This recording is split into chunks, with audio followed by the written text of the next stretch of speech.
Te doy gracias, Señor, mi Dios, mi Padre. Señor, Espíritu Santo, yo te invito en estos momentos. Te doy gracias, Señor. Te doy la honra, Señor.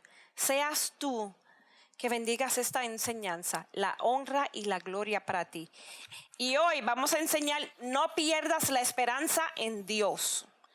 ¿Por qué estamos hablando de no pierdas la esperanza en Dios? En ese momento, la primera enseñanza tiene un concepto de esta segunda enseñanza, porque en ese cambio que yo estaba pasando por transición, tuve que pasar por algunas cosas difíciles en estos momentos, que por poco, hubo momentos que mi fue probada. Dios tiene muchas promesas para nosotros. Su amor y sus milagros es parte de la gloria que Él traerá en esta dispensación. En nuestros momentos de pruebas, cuando estamos pasando por una situación donde a veces la vida nos trae situaciones en las que Dios llama nuestra atención para evaluar nuestra vida y nuestra relación con Él. En otras palabras, cuando tú tienes una situación difícil, cuando tú estás pasando por cambio y tú sientes que de momento todo cambia, tu vida cambia completamente. Es como la experiencia de Job que él pasó. Así, por esos 30 días fue mi experiencia. No importa la situación en que estamos. Si un médico te diagnostica, por ejemplo, te encuentran un tumor en el cerebro. Aquí vamos a ver Mateo 7:8. Donde quiera que vayan, prediquen este mensaje. El reino de Dios está cerca. Versículo 8, sanen a los enfermos, resuciten a los muertos, limpien de su enfermedad a los que tienen lepra, expulsen a los demonios. Lo que ustedes recibieron gratis, denlo gratuitamente. Jesús nos da la autoridad como cristianos y está en nosotros hacer los milagros usando la palabra de Dios. ¿Qué dice este versículo? Bien claro, que nosotros tenemos autoridad para sanar enfermos, resucitar muertos, sacar demonios. En Mateo nos dice aquí, para Dios nada es imposible.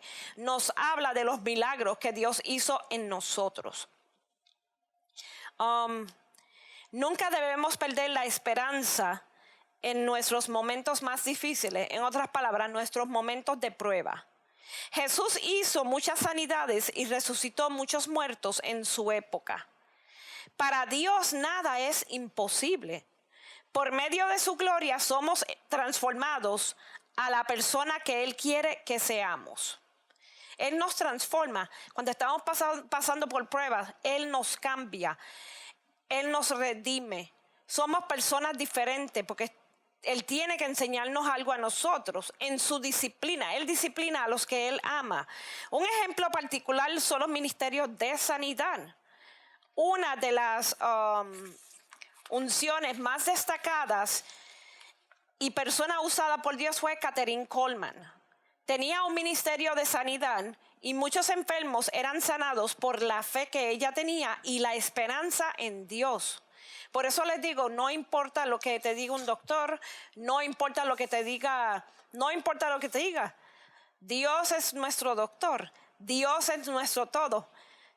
Él a veces nos prueba a todos porque nos ponen en unas situaciones y de estas situaciones aprendemos y crecemos y ayudamos a otras personas. Kathryn Kuhlman, como digo otra vez, tenía un ministerio de sanidad y muchos enfermos eran sanados por la fe que ella tenía y la esperanza en Dios. Y aquí vamos a hablar 1 Corintios 12, 4 al 11. Ahora bien, hay diversos dones, pero un mismo espíritu. Hay diversas maneras de servir, pero un mismo Señor. Versículo 6, hay diversas funciones, pero un mismo Dios, el que hace todas las cosas en todos. Versículo 7, a cada uno se le da una manifestación especial en el Espíritu para el bien de los demás. Versículo 8, a unos Dios le da el don del Espíritu de la palabra de sabiduría. A otros, por ejemplo, del Espíritu, palabra de conocimiento. A otros le da la fe por medio del mismo Espíritu. A otros, y por ese mismo Espíritu, dones para sanar enfermos. Y el que yo estoy viendo aquí es el don de sanar enfermos. Estos son diferentes dones que nos da el Espíritu Santo. A otros, poderes de los milagros. A otros profecías, a otros discernir espíritus, y a otros el hablar en diversas lenguas, y a otros el interpretar lengua. ¿Qué estamos hablando aquí?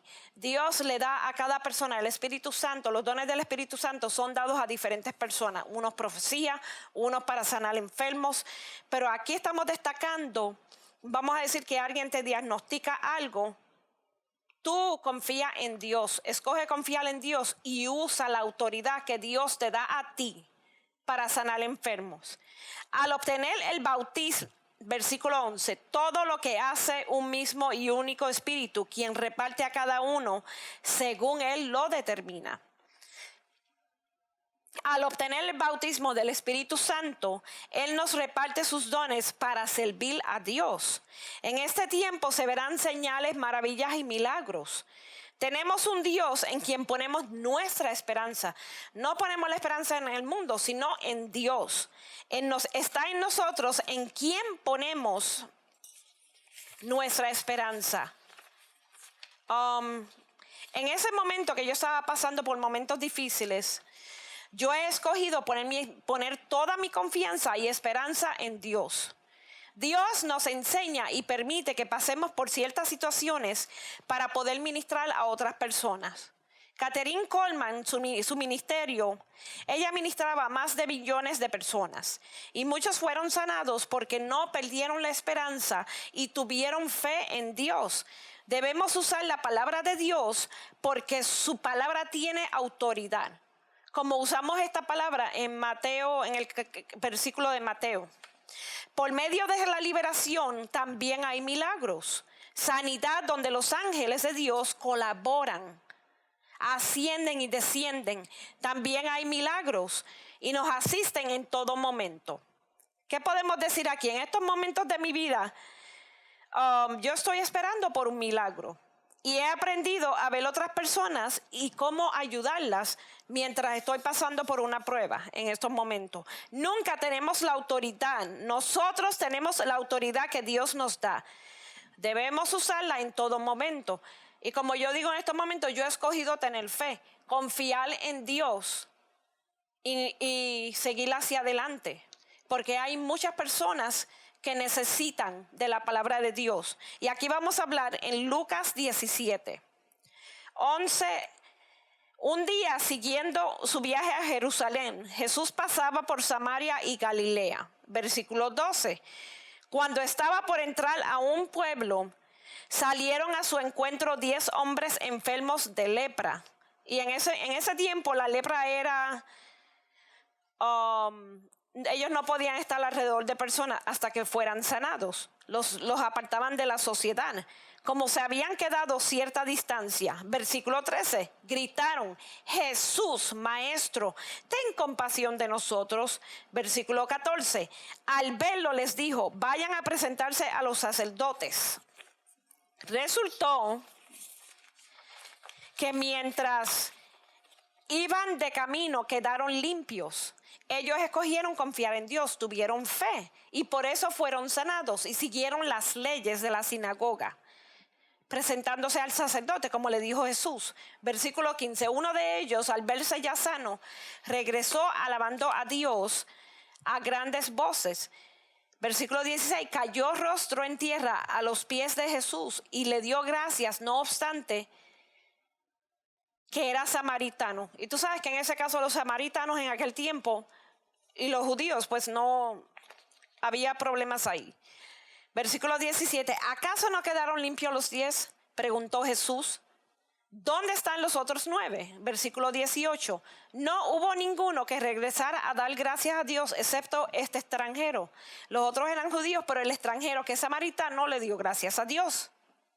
En otras palabras, levántate y vete, le dijo al hombre, tu fe te ha sanado. ¿Qué estamos hablando de aquí? Tu fe, poner nuestra esperanza en Dios, no en la circunstancia ni en el problema, sino en Dios. En estos versículos habla de personas que nunca perdieron la esperanza y esperaron en Jesús, que Jesús los sanara y que ellos tuvieran fe. Y por eso fueron sanados. Muchos fueron los milagros que hizo Jesús. En otras palabras, en el tiempo de Jesús, un samaritano tenía lepra, eran despreciados por los judíos, porque consideraban mestizos idólatras. Lucas nos muestra la gracia de Dios no es solo para unas personas, es para todos, no importa la raza, lo que sea. El reino de Dios se establece en la vida de las personas por medio del Espíritu de Dios. Siempre pongamos nuestra esperanza en Dios. ¿Por qué? Porque Dios es paz, amor y siempre nos espera con las manos abiertas.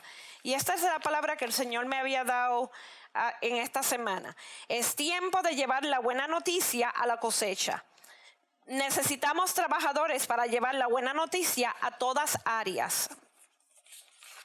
Antes de la segunda venida de mi Hijo Jesús, está en ti obedecer y pasar tiempo conmigo. Escucha mi voz en todo momento. Cada revelación que te doy en este día es parte de mi plan para ti.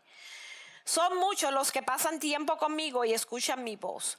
Otros solo hacen lo que es mejor para ellos y no se imaginan que se quedarán y lamentarán no haber escuchado mis instrucciones. Estos son meses críticos para mis remanentes.